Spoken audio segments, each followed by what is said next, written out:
Okay, Taylor Lorenz of the New York Times, ladies and gentlemen. She is a style reporter, right? Tech and style. Yeah. Welcome to Twitch. This is the other Zoomer intensive platform. I wanted to merge the two worlds right now and educate my audience and the Zoomers in here about what's going on in TikTok. Deliver the piping hot, spicy tea of what is going on at TikTok, the TikTok-calypse. Am I saying that right? Is that what the name we arrived at? I like TikTok-calypse. Yeah, there was this huge explosion of drama last night. Messy Monday and TikTok Room are the two Instagram accounts that sort of like document everything that's ever going on. Messy Monday posted basically, here's what you missed. Chase, Charlie's ex, kissed Nessa, Josh's ex, right before getting to Charlie's. Bruce and other white boys are slowly coming in on the situation. Dixie is confused and Addison is silent. Okay, that was way too much information. I just DM'd you this helpful graphic that this girl Grace made. So it's sort of like a TikTok tea flowchart. So you can see at the top we have Chase Hudson, known as Lil Huddy, who at one point was dating / not dating Charlie D'Amelio, who is the most followed person on TikTok. She's like the biggest. Oh my God. This is incredible. Yeah, this so is her just and Lil incredible. got together. They were both in the Hype House together. Over in the Sway House, which is kind of like their rival house, we had Josh Richards, who released a diss track against Lil Huddy. They have big feuds. And his, girlfriend, none of these people confirm that they're dating, but they are dating Nessa. And apparently at some point, while both were single, Chase, Charlie's boyfriend, kissed Nessa. So obviously this is huge. So yeah, this is like high school drama. Like, yeah, if you guys ever watch like The Hills, it's like kind of like that. Well, one thing I saw last night was, I believe, through your thread, and I saw something that blew my mind. So I saw them on their Instagram live because you posted a screenshot, and there was 111,000 live concurrent viewers. Like, this is almost Cristiano Ronaldo levels of relevance for the 12 to 14-year-old audience, I assume. Yeah, they were basically like at some dinner, and they started live streaming. But I mean, in the midst of, so basically like, this all comes out. Charlie and Chase have this kind of like open, hostile exchange, and then Chase tweets a notes app that says, since all my drama has been put on the internet for the world to judge me, let's lay out everyone else's. And then proceeded to spill the tea on like everyone who's like an influencer on TikTok, like all the major, he's like, so-and-so cheated on so-and-so. So obviously, the drama exploded. So a bunch of these boys drove over to the Hype House, which now lives in the old Cloud House next to the old FaZe Clan house in Hollywood Hills, to like settle this, man to man in person. So Jaden and Blake drove over and they were like, on my way to see Lil Huddy, and he can tell me this stuff to my face. So they showed up and they started shouting down at the Hype House, and then I guess they eventually resolved things, person to person, while posting about it on Instagram. Jaden at the end said, "We talked, no fighting, it's settled. It was heated ASF, but now I'm calm because talking can resolve everything. It's over. Sorry to disappoint. Things can be handled maturely and still see results." So, okay, anyway, I love this so much. This is so bad.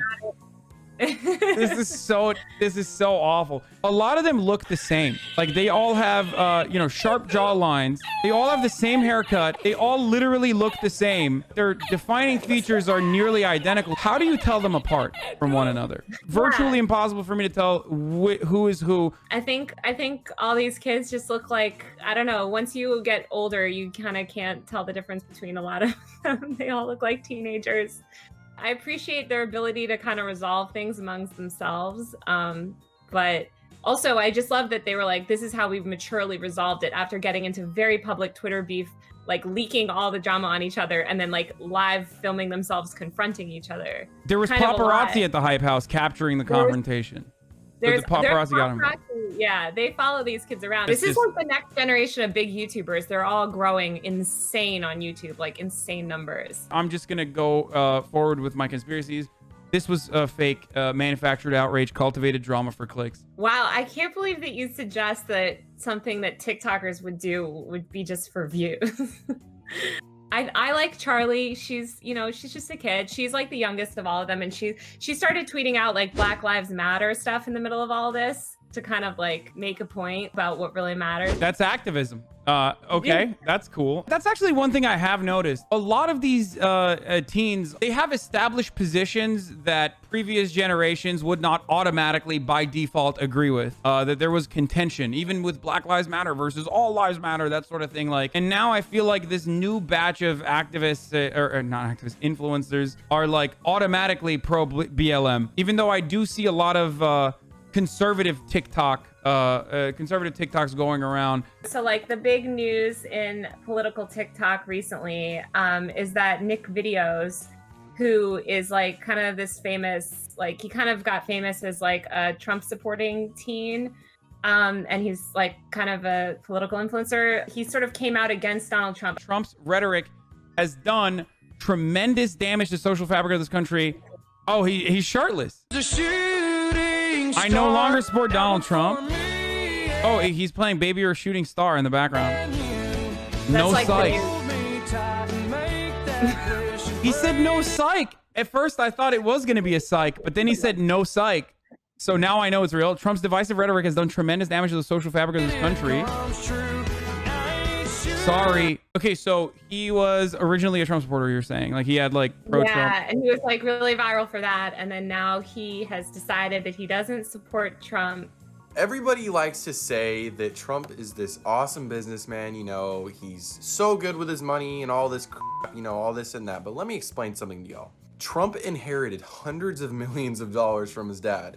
If Trump would have put all of that money into the S&P 500 fund, he would have a net worth far higher than his is now. What that means is that he could have literally put his money into the stock market, done nothing, and he would have far more money than he has right now. And didn't he bankrupt like 8 different businesses? Ugh. I don't support Trump, but I also don't hate him. So this is kind of coming from like a nonpartisan standpoint. Trump was not a good businessman. He just was not. The only thing that he did good was create a name for himself. I mean, which I guess I respect, but he was not good with his money. I think he was like in the Republican Hype House or like affiliated with the Republican Hype House. What? There was a Republican Hype House? Okay. Yeah, there's a you liberal buried hype the house. lead there a little bit, Taylor. What is the Republican Hype House? What? There's the leftist Hype House. There's the liberal Hype House, the Republican Hype House. Wait, what? The leftist Hype House was trying to recruit like Claudia Conway. I know there's an Amprim Hype House that we looked at before on this stream. There's like a bunch of funny videos they've posted on there. They're like not real anarcho-primitives. I think they're probably ANCOM, but Yeah. but they, you know, they Ted Kaczynski post a lot. Ride, don't blink, ride, leave it to the double thick thighs, twin sisters. Drop it down.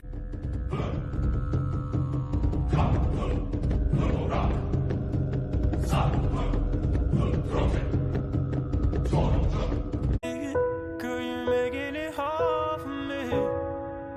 Girl, you're making it hard for me. Girl, can't wait to meet you. So join the animatronic family.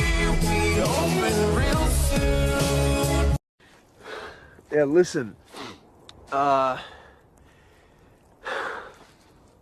We f***ed up. Mix a little bit of weed with a little bit of cash, with a little bit of this, with a little bit of that. We gon' be all, we gon' be all, we gon' be all.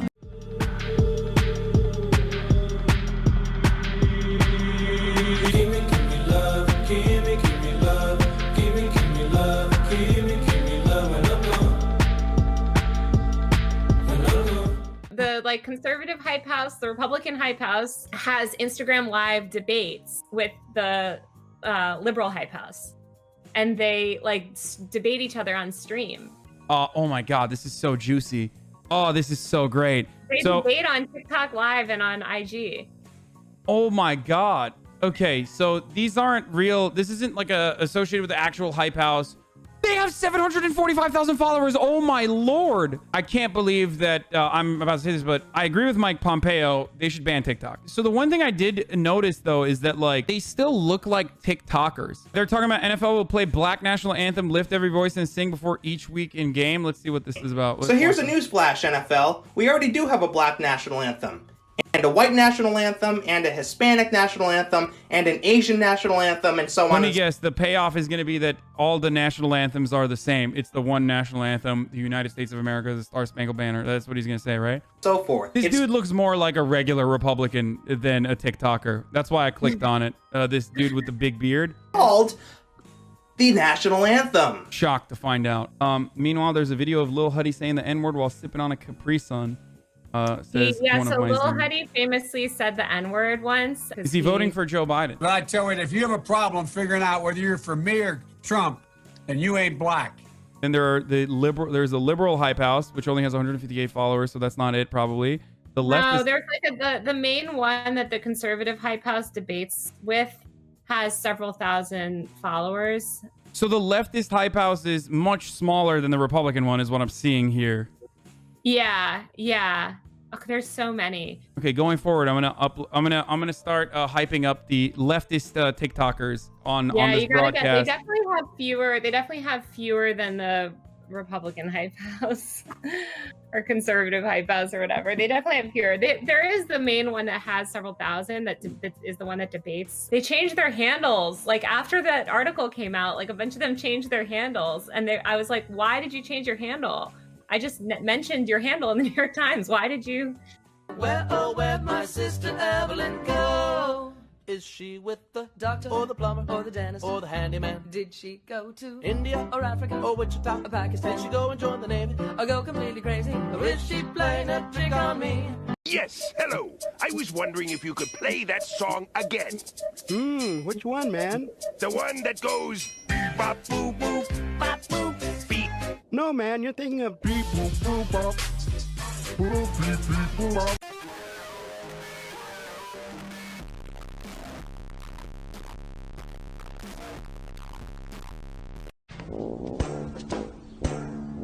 That sign can't stop me because I can't read. Ramadan Mubarak. As you know, I'm the only Muslim on the account, so I want to tell you guys a little bit about Ramadan. So first, Ramadan is 29 to 30 days, and it is based on the Islamic calendar, so it is just based on the moon. We fast from dawn until dusk, so this time it's about 5 a.m.-ish to 8 p.m. Some of the points of Ramadan is to get closer to God, show appreciation, but also experience sacrifice and self-control. Don't play yourself, you screwdriver-shaped ass boy. Smell like Dipsy Doodles. Get your dingy dick ass the up off this page, complaining. I know them other guys, they've been talking about the way I do what I do. They heard I was good, they wanna see.